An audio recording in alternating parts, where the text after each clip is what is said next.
할렐루야. 우리가 살면서 죄를 범하지 않고 산다는 것은 정말 하나님 앞에 큰 기쁨이 되고 또 우리에게는 복이 될 줄로 믿습니다. 하지만 의인은 없나니 하나도 없다라 말씀하신 것처럼 우리는 죄를 범하지 않고 산다는 것은 참 쉽지 않은 일입니다. 하기에 하나님께서는 그러한 우리들의 연약함을 아시고 회개라고 하는 길을 열어주셨습니다. 그래서 하나님 앞에 우리가 회개할 수 있는 기회를 얻는다는 것은 복이 아닐 수가 없습니다. 예수께서 오시기 이전 구약에서도 선지자들을 통하여 계속해서 죄를 범하고 하나님이 보시기에 합당치 못한 그러한 백성들을 향해서 뭐합니까? 돌아와라, 회개하라. 너희의 죄가 주홍같이 붉을지라도 내가 회개하면 양털같이 희게 해주시겠다라는 약속과 더불어서 또 신약시대에 와서도 예수님께서 오시기 이전 세례 요한을 통해서도 회개해라, 천국이 가까웠느니라 회개할 수 있도록 또 촉구하셨고, 예수님의 공생에도 마찬가지 시작하면서 회개하라, 천국이 가까웠느니라 동일한 메시지를 선포하셨습니다. 그 후에 예수님이 하늘로 오르시고 성령이 임한 후에 사도 베드로가 나아가 복음을 외칠 때에도 처음 외치는 복음에는 뭐가 들어있습니까? 회개해라, 그래서 죄사함 받아라, 그래야 너희가 성령을 선물로 받는다 라며 회개를 또 촉구합니다. 지금 우리들 살고 있는 이 시대에도 하나님께서 우리에게 베푸신 은혜 중에 여러 가지 은혜와 사랑을 베푸시는데 그 가운데 회개할 수 있는 길을 열어주셨다는 것, 이게 감사할 일인 줄로 믿으시고 우리가 늘 하나님 앞에서 자기 성찰하시면서 회개할 것은 철저히 회개하시고 하나님이 보시기에 합당한 마음, 합당한 말, 합당한 삶을 살아가기에 힘쓰는 여러분들이 될 수 있기를 바랍니다. 오늘 본문은 하나님의 마음에 합당하게 여김을 받았던 다윗 왕이, 그렇게 하나님을 기쁘게 해드렸던 믿음의 사람이었던 다윗 왕이 밧세바라고 하는 여인을 범하고 그리고 우리아라고 하는 그의 남편을 죽이는 이런 악을 행하였습니다. 죄를 범한 다윗에게 나단이라고 하는 선지자를 보내셔서 자기의 죄를 깨닫게 하시고 그 죄를 회개할 수 있도록 하나님은 또한 일하셨습니다. 우리는 죄는 순식간에 우리가 죄를 범할 때는 순식간에 범합니다. 왜? 내가 죄를 다스릴 수 있는 시간조차 없을 정도로 순간 마음이 뺏기고 순간 시선이 뺏기고 순간 내 발걸음이 끌려가는 바람에 그만 죄를 범하게 되는 경우들이 많습니다. 그래서 아벨을 죽였던 가인에게 하나님께서는 뭐 합니까? 죄를 다스리는 자가 되라고 말씀을 해요. 죄가 네 문 앞에 기다리고 있답니다. 문을 열면 나가면 바로 문 앞에 죄가 기다리고 있다는 거예요. 그 죄가 나를 미혹할 것이라는 거예요. 그러니까 뭐하라? 죄를 다스려야 된다고 말씀을 하지만 가인은 하나님께서 그렇게 말씀해 주셨음에도 불구하고 죄를 다스리는 자가 되는 것이 아니라 도리어 죄를 범하는 자가 되었죠. 그 아벨을 죽이는 이런 엄청난 죄를 범했습니다. 근데 이 다윗도 그렇고 창세기 3장의 말씀에 보면 6절 말씀에 하와가 선악과를 보고 그 선악과를 보고 느끼는 감정을 거기에 표현해 놨는데 하나님께서는 선악과를 먹지 말아라, 먹으면 반드시 죽는다고 하셨잖아요. 그런데 사탄과 대화를 하면서 사단에게 마음을 빼앗긴 거예요. 그 빼앗긴 마음을 가지고 이 선악과를 바라보니 그 선악과가 어떻게 보여요? 먹음직도 하고 보암직도 하고 지혜롭게 할 만큼 탐스럽기도 한 나무인지라 라고 합니다. 거기 말하는 보암직, 먹음직, 지혜롭게 할 만한 뭐에 탐스럽다, 탐스럽다. 욕심의 마음이 하와의 마음을 잠식해 버렸어요. 지배를 당한 거예요, 하와가. 그러니까 그 선악과를 먹고 말았습니다. 자기 남편에게도 주었다고 했습니다. 이 죄가 우리 가운데 들어오게 된 시작입니다, 이것이. 모든 죄의 시작은 어디로부터 오는가? 욕심으로부터 온다는 사실을 말해주고 있는 거예요. 오늘 다윗도 마찬가지입니다. 지금 전쟁을 하러 갔습니다, 백성들은. 그런데 다윗은 지금 성전 뜰에서 거닐고 있습니다. 백성들이 전쟁하러 나가서 모세처럼 기도를 하든지 아니면 함께 싸우러 여호수아처럼 가든지 그리하지 아니하고 성전 뜰에 거닐고 있어요. 그 거닐다가 여인이 목욕하는 걸 봅니다. 그걸 볼 수도 있겠지요. 그런데 다윗의 마음에 마귀가 찾아 들어옵니다. 무슨 마음이 찾아왔습니까? 여인을 보는 순간 욕심이 들어왔습니다. 정욕이라고 하는 욕심이 찾아와요. 그 욕심에 지배를 당하는 순간에 왕의 권세를 이용하여 그 바스바라는 여인을 범하는 거예요. 한술 더 떠서 그 남편, 자기의 죄가 드러날까 봐, 죄가 드러나게 생겼으면 죄를 깨닫고 회개를 해야 되는데 죄가 드러날까 봐 그 죄를 덮으려고 오히려 그 우리아라고 하는 남편을, 전쟁에서 지금 충성스럽게 전투하고 있는 그 남편을 불러다가 죽이기까지 하는 이런 악을 행합니다. 나단 선지자가 와서 그러한 부분을 양에 비유해서, 소유물에 비유해서 다윗 왕에게 이런 일이 있습니다. 부자가 자기 양과 소를 놔두고 가난한 자의 양을 빼앗아다 잡아먹습니다. 라는 비유를 얘기하니까 다윗 왕이요, 지 얘기인 줄 모르고 그게 그런 일이 있다니 저런 나쁜 놈이 있냐. 그런 놈은 당장 데려다 벌을 내려야 된다고 얘기를 하잖아요. 그러니까 나단 선지자, 그게 바로 당신이요 라며 이야기하는 게 오늘 7절 말씀입니다. 우리 본문으로 읽은. 당신이 바로 그 사람입니다. 당신은 왕이요, 부족한 게 없어요. 근데 왜 하필이면 그 충성스러운 사람의 어린 이 아내를 갖다가 그걸 빼느냐? 그 아내에게 그 남편은 얼마나 소중한 사람이었겠냐? 그 남편을 왜 죽이느냐? 이런 얘기 아니겠어요? 그런 짓 한 사람이 모든 것을 가지고 모든 것을 누리는 당신이 그 하나밖에 없는 아내를, 하나밖에 없는 남편을 빼앗는 것불과 양을 빼는 것 동일한, 당신이 그 사람이다. 오늘 이 시간에 여러분 한번 우리는 돌아봐야 할 것은, 오늘 다윗의 이야기입니다마는 그 사람이 바로 납니다라는 생각을 갖고 나의 모습을 한번 살펴볼 수 있어야 될 것이라는 겁니다.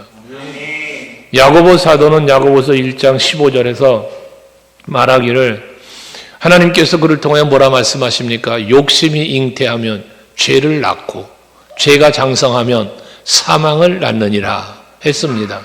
그러니까 모든 죄의 시작은 어디서부터 시작된다? 욕심에서 시작이 된다는 거예요. 그러면 여러분들도 죄를 범할 수 있는 시작은 어디서부터요? 욕심이에요. 내 마음에 욕심이 들어오면 그 욕심 때문에 죄를 범해요. 욕심 때문에 범하는 죄 중에 최초의 범죄가 무슨 범죄냐? 감사하지 않는 거예요. 내 마음에 욕심이 들어왔다는 건 뭐예요? 만족이 없다는 거예요. 내 마음에 만족이 없으니 뭐예요? 감사가 없고 불평이 나오는 거예요. 그리고 결과적으로는 그 만족하지 않는 내 마음, 만족하지 않는 내 배를 채우기 위하여 죄를 범하게 되어진다는 것입니다. 그래서 하와에게도 욕심이 들어간 거예요. 그러니까 보암직, 먹음직, 지혜롭게 할 만큼 탐스럽게 됐다는 거예요. 그게 죄의 시작이다 그 말이에요.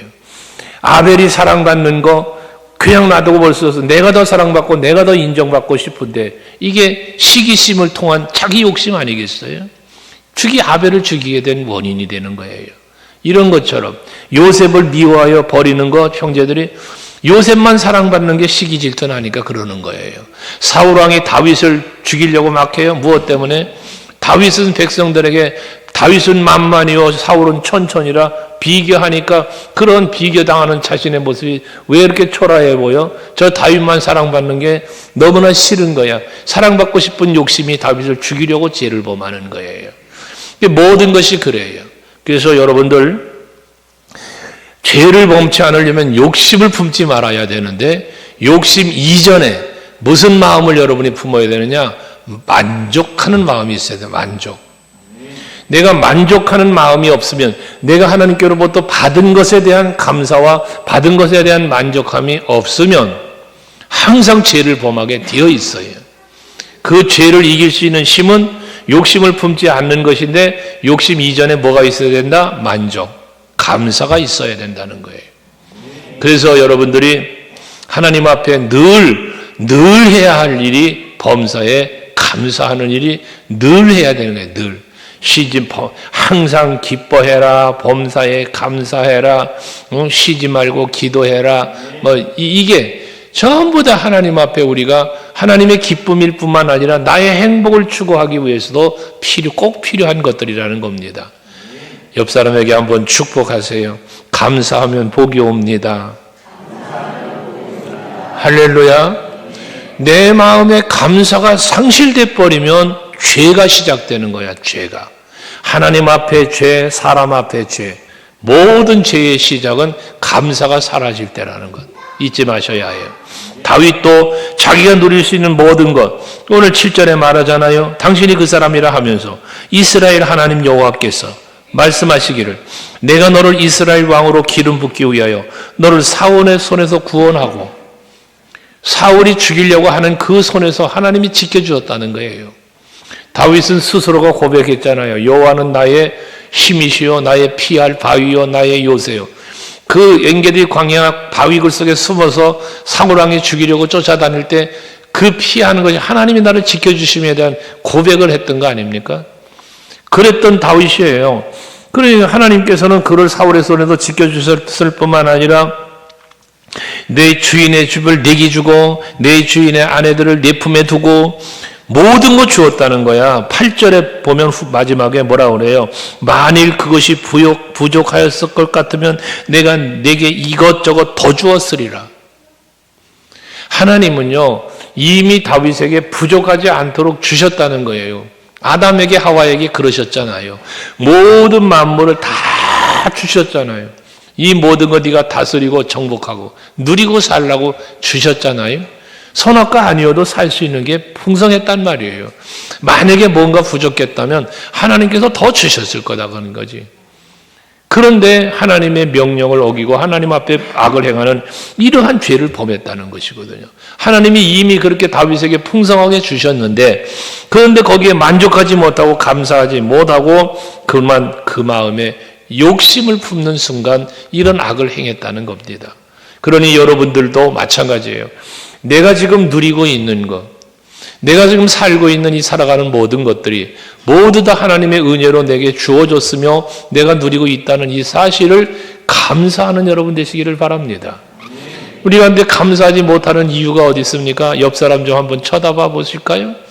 한번 쳐다보시고 생각을 한번 해봐. 저 사람보다 내가 잘난 게 무엇인가? 저 사람보다 내가 잘난 게 무엇인가? 또 반대로 저 사람보다 못한 건 무엇인가 한번 헤아려 보세요. 어떠한 인간관계든지요, 어떠한 사람과 사람과의 관계 속에서는요, 내가 그 사람보다 못한 게 있고 그 사람보다 잘난 게 있습니다. 분명히 두 가지가 다 있습니다. 그런데 감사하는 사람은 어떤 사람이냐? 저 사람보다 내가 부족함이 없다는 사실을 발견하면 감사가 나오지만 저 사람보다 내가 부족한 걸 생각하면 감사가 없어요. 불평이 나오는 거예요.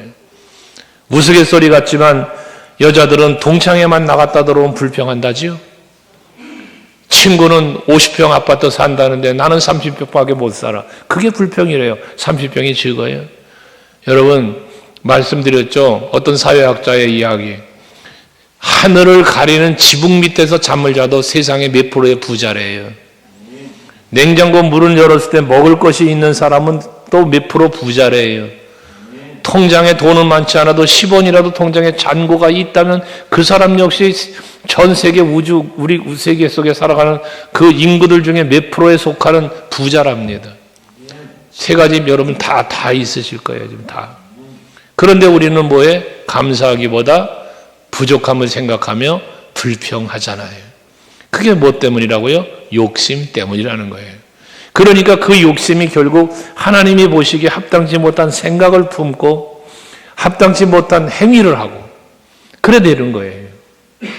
그래서 만족하지 못하기 때문에 욕심 때문에 이러한 그 악을 행하는데, 그 악을 행하는, 하나님 보시기에 악을 행하는 것에 대해서 하나님의 생각은 어떠신가라는 거예요.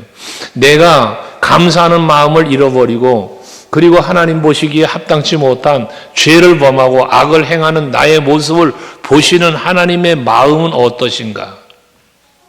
그 말씀이 오늘 9절 말씀과 10절 말씀에 보면 이렇게 말씀을 해요. 그런데 어찌하여 즉 내가 너에게 부족함이 다 주었는데 부족하다면 또 줄 수 있을 건데 어찌하여 뭐라 그래? 네가 여호와의 말씀을 업신여기고 라고 그래요. 하나님의 말씀을 뭐 했어요? 업신여겼다는 거예요. 그 말씀을 업신여겼기 때문에 하나님이 보시기에 악을 행하였다는 거예요. 여러분, 우리가 여호와 하나님의 말씀을 업신여기는 게 무시하는 게 아니라 두렵고 떨리는 마음으로 아멘으로 받을 수 있는 여러분이 되셔야 하는 거예요. 이 하나님의 말씀이 내게 하나님의 말씀으로 두렵고 떨리는 마음으로 받아질 때 그때 순종이 되는 거예요. 근데 그 말씀을 소홀히 여기면 그걸 버리는 거예요. 버리는 거예요. 직행하지 않는 거예요. 여러분, 그 이삭의 첫째 아들 에서가 왜 야곱에게 장자의 명분을 빼앗겼습니까? 빼앗긴 이유가 무엇입니까? 야곱은 그 장자의 명분을 소중히 여겨서 어떻게 해서든지 형 에서에게로 갈 그 명분을 자기가 차지하려고 그랬잖아요. 사모함으로. 그러나 에서는 팥죽 한 그릇에 이 장자의 명분을 야곱에게 팔았잖아요. 거기 판 이유를 뭐라고 성경이 기록합니까? 에서는 이 장자의 명분을 가볍게 여겼대요. 가볍게. 소홀하게 여겼다는 거예요. 그러니까 그냥 이까짓 게 뭐 대수야. 팥죽 한 그릇이 난 더 소중해. 팥죽 한 그릇보다도 소중히 여기지 않는 것이 그가 생각한 장자의 명분이었다는 거예요. 여러분, 우리가 신앙생활 하면서 예수보다 더 좋은 것 없다고 우리 찬송도 하잖아요. 주 예수와 바꿀 것도 없다고 그러잖아요. 왜? 소중하니까. 가치가 있으니까. 이 세상과 바꿀 수 없다는 거예요. 시편 1편에 복 있는 사람은 악인의 길도 따라가지 않는데요. 죄인의 길도 서지 않는데요. 오만한 자리도 앉지 않는데요. 왜? 그 가치를 알기 때문인 거예요. 여러분들이 하나님의 말씀이 나에게 어떤 존재, 이 말씀이 나에게 어떤 거예요? 무엇이에요?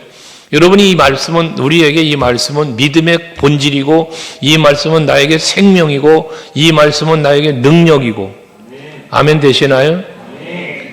그러므로 이 말씀을 우리는 소홀히 여기면 안 되는 거예요. 없인 여기면 안, 여기 표현대로 없인 여기면 안 되는 거예요. 이 말씀을 귀하게 여겨야 되는 거예요. 달고 오묘한 그 말씀. 이 말씀을 송이꿀보다 더 달다고 시편 119편에서 말하신 것처럼 여러분들에게 하나님의 말씀은 그래야 돼요. 이 말씀대로만 살면 나는 살아. 이 말씀대로만 살면 나는 행복해. 이 말씀대로만 살면 나는 모든 마귀의 권세를 물리칠 수 있는 능력자가 돼. 세상을 이길 수 있어. 이게 여러분의 믿음이 되어야 된단 말이에요. 그래야 말씀을 지켜 행한단 말이에요. 근데 다윗은 지금 뭐라? 여호와의 말씀을 업신여겼대요. 그러니까 이 악을 행했다는 거예요. 그 뒤에 보면 10절에는 한 말씀 더 해요. 이제 네가 나를 업신여기고 라고 말을 해요. 하나님의 말씀을 업신여긴 것뿐만 아니라 뭐에? 하나님을 업신여겼대요. 여러분, 우리가 말씀에 순종하지 않는 것은 하나님의 말씀을 업신여기는 게 또 되지만 하나님을 업신여기는 게 된다는 거예요. 우리는 하나님을 믿는 믿음의 사람이잖아요. 아까 예배 전에 찬송했죠. 나의 힘이 되신 여호와여, 내가 주를 사랑합니다. 고백하셨죠? 내가 주를 사랑합니다. 주를 찬양합니다.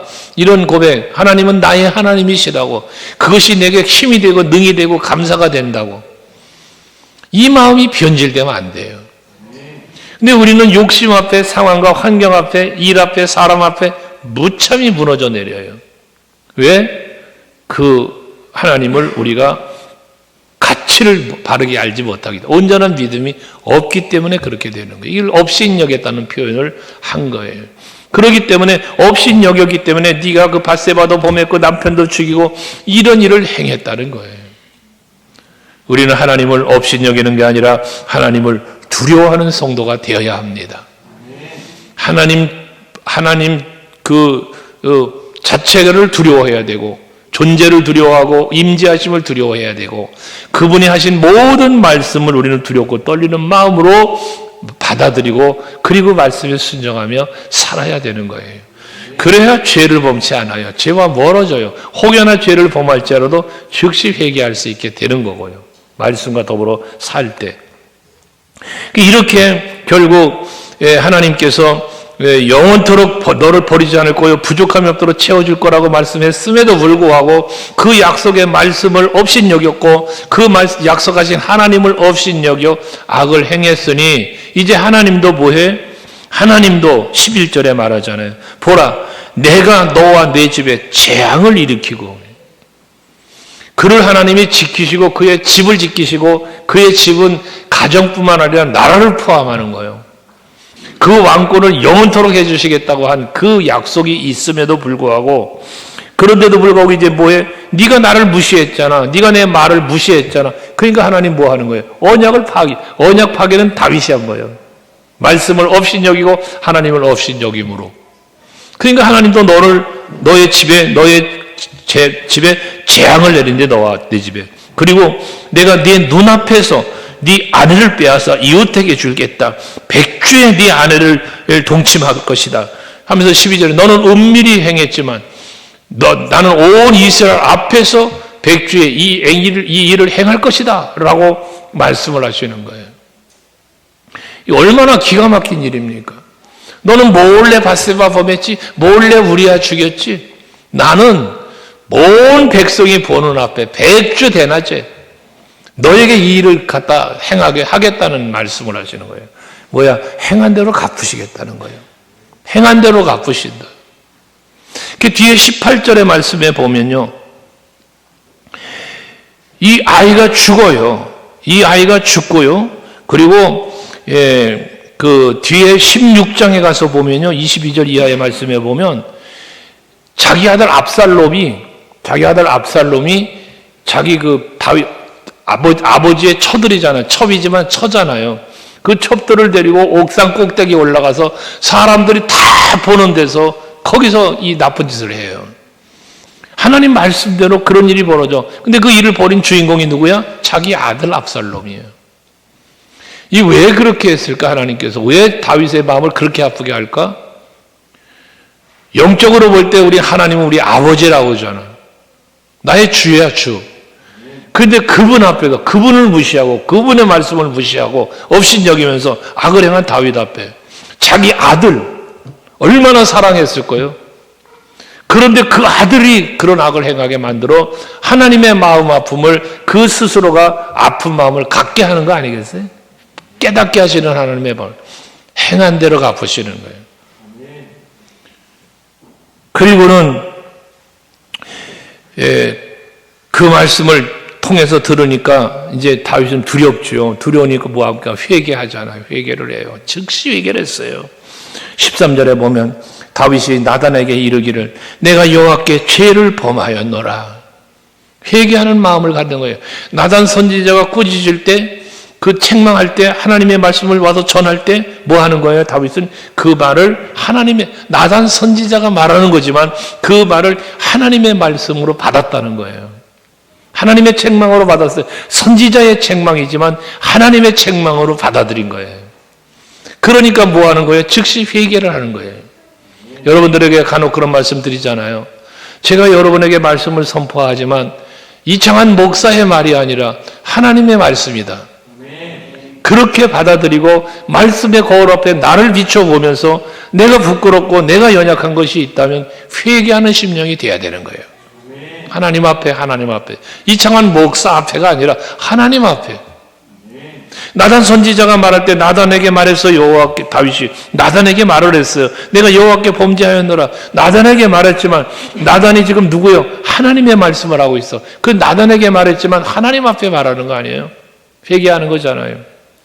그러니까 하나님께서는 즉시 나단을 통해서 이제 여호와께서도 당신의 죄를 사하셨나이다. 당신이 죽지 아니하려니와 라고 말해요. 내가 잘못했습니다 하니까 즉시 하나님도 당신을 사하신다잖아요. 죄를요. 우리는 하나님 앞에 회개하면요 즉시 용서받는 거예요. 그래서 아침에 안개가 사라지듯 동에서 서가 멀듯 이런 표현을 하는 거예요. 하나님은 기억조차 아니하시고 용서해 주신다는 거예요. 회개가 그렇게 중요한 거예요. 우리는 죄를 범할 수 있어요. 하지만 그 죄를 깨닫게 하시는 하나님의 은혜가 임할 때면 즉시 회개할 수 있는 여러분들이 되셔야 한다는 겁니다. 그러면 용서해 주신다는 거예요. 그런데 용서를 해 즉시 회개하니 즉시 용서를 해 주시는데 너희의 죄가 주홍같이 붉어도 회개하면 양털처럼 시게 어떻게 즉시 하나님께서는 용서하고 해결해 주신단 말이에요.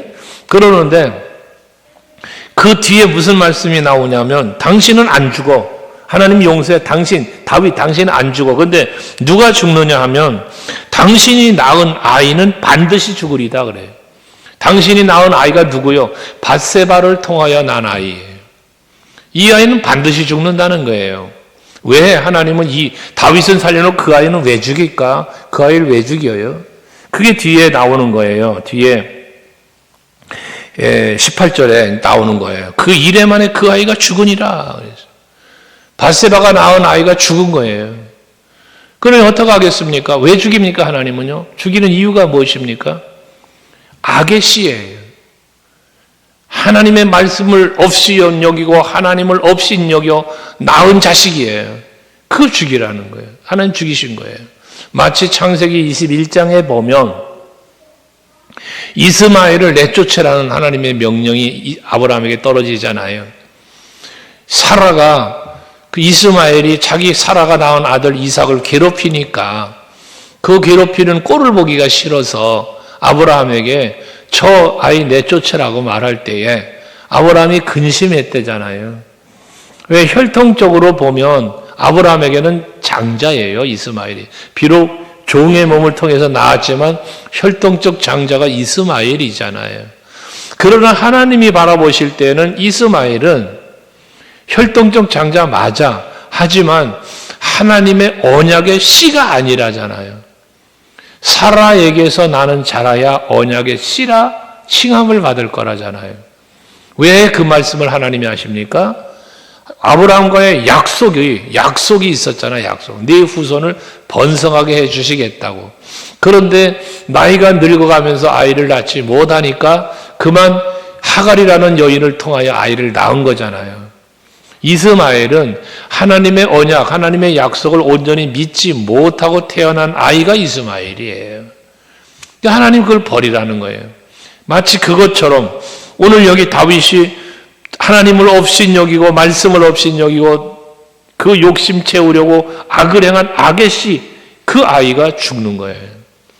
이 행한 대로 갚으시는 하나님의 의의 섭리라는 것이에요. 그래서 죄는 미워하시만 죄를 회개할 땐 용서를 해주셔요. 그러나 죄의 결과물들, 이 결과물들은 우리에게 버리게 하시는 하나님이시다는 거예요. 용서하신다고 해서 죄의 산물을 그대로 내가 누리고 살게 하시는 하나님은 아니시라는 거죠. 여러분들은 항상 하나님 앞에서 첫째, 죄를 범하지 않기 위하여 내가 받은 은혜를 기억하고 발견해내면서 감사하며 사시길 바라고, 욕심이 내 마음에 찾아올 때면 그 욕심이 찾아오는 마귀가 가지고 찾아오는 마음이거든. 요거를 예수의 이름으로 물리치고 하나님의 말씀으로 우리는 이 세상의 전부가 아닌 영원한 하나님의 나라를 바라보는 이 어마어마한 약속의 말씀 아니에요? 이 말씀의 전신갑주를 입고 모든 세상의 미혹을 다 물리치고 하늘나라를 바라보시면서 살아갈 수 있는 여러분들이 되시자는 거예요. 너희 보물을 하늘에 쌓아두어라. 왜? 거기는 동록이 해하지 않고 도둑이 훔쳐가지 않는다가 아니자라고 그랬잖아요. 그러면서 하나님 예수께서 하신 본질의 말씀이 뭐예요? 네 보물이 있는 곳에 네 마음이 있다. 이 말은 뭐예요? 보물을 하늘에 쌓아두라는 말씀은 네 마음이 하나님의 나라에 있기를 바라는 마음이라고 말이에요.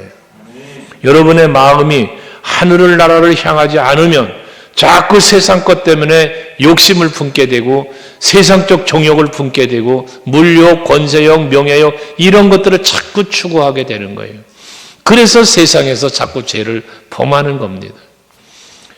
그래서 여러분들은 만족하고 감사하기를 힘쓰라는 거예요. 그러면 욕심이 찾아왔다가 도망가요. 이래서 감사, 저래서 감사. 늘 감사하고 찬송하며 살면요, 마귀 사탄이 여러분을 유혹하려고 왔다가 감사하며 찬송하는 삶에 사는 여러분을 보시고 도망간다 그 말이에요. 도망가. 그리고 혹여나 그 미혹에 넘어가 죄를 범했다 할지라도 항상 하나님의 말씀을 통해서 성령의 감동을 통해서 여러분들에게 하나님은 지속적으로 죄를 깨닫게 해요. 잘못하면 깨닫게 하신단 말이에요. 그 깨닫게 할 때 망설이지 마시고 즉시 회개하시면서 하나님의 죄사함을 받고 그리고 더 큰 은혜와 복의 자리로 나아갈 수 있는 여러분들이 되셔야 한다는 겁니다. 영적인 안전뱅이가 되면 안 되고 영적인 소경, 영적인 귀머거리가 되면 안 되고 주님이 주시는 말씀을 들을 수 있는 귀, 주님께서 나를 위하여 일하고 섭리하시고 베풀어 주신 은혜를 발견하고 볼 수 있는 눈, 이게 다 여러분 열려야 돼요. 그리고 하나님께 감사와 찬송할 수 있는 입술, 이게 우리의 신앙 생활이어야 된다는 겁니다. 그러기 위해서 여러분이 머무는